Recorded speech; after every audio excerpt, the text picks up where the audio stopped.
இன்னைக்கு இந்த காளானை யார் ஃபர்ஸ்ட் சாப்பிட்டு முடிக்கிறாங்க அதுதாங்க சேலஞ்சு. என்னோட தம்பி தாங்க இந்த சேலஞ்சை ஃபர்ஸ்ட் ஸ்டார்ட் பண்ணாரு. அவர் என்னமோ புதுசா கல்யாணமான புது பொண்ணு மாதிரி குனிஞ்சு தலை நிமிராம சாப்பிட்டுட்டே இருந்தாருங்க. தம்பி கொஞ்சம் நிமிந்து பாருப்பான்னு சொன்னதுக்கு அப்புறம் தாங்க நிமிந்தே பார்த்தாரு.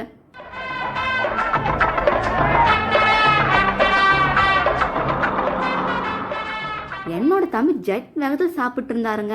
அவர் பார்த்தீங்கன்னா இந்த முழு காளானையும் வெறும் 40 செகண்ட்ஸில் சாப்பிட்டு முடிச்சுட்டாருங்க.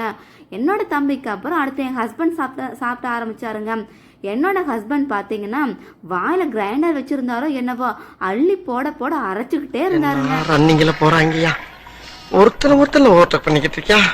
கோபம் ஒருத்தன் எதுவுமே சாப்பிடாம வேர்த்து விறுவிறுத்து போய் உட்கார்ந்துருக்கானுங்கிற சிந்தனை எவனுக்காச்சும் இருக்கா? அவரு இந்த எல்லா காளானையும் வெறும் 32 செகண்ட்ஸ் சாப்பிட்டு முடிச்சுட்டாருங்க. இந்த மேட்ச்ல வின்னர் யாருன்னு பார்த்தீங்கன்னா என்னோட ஹஸ்பண்ட் தாங்க வின் பண்ணினாரு.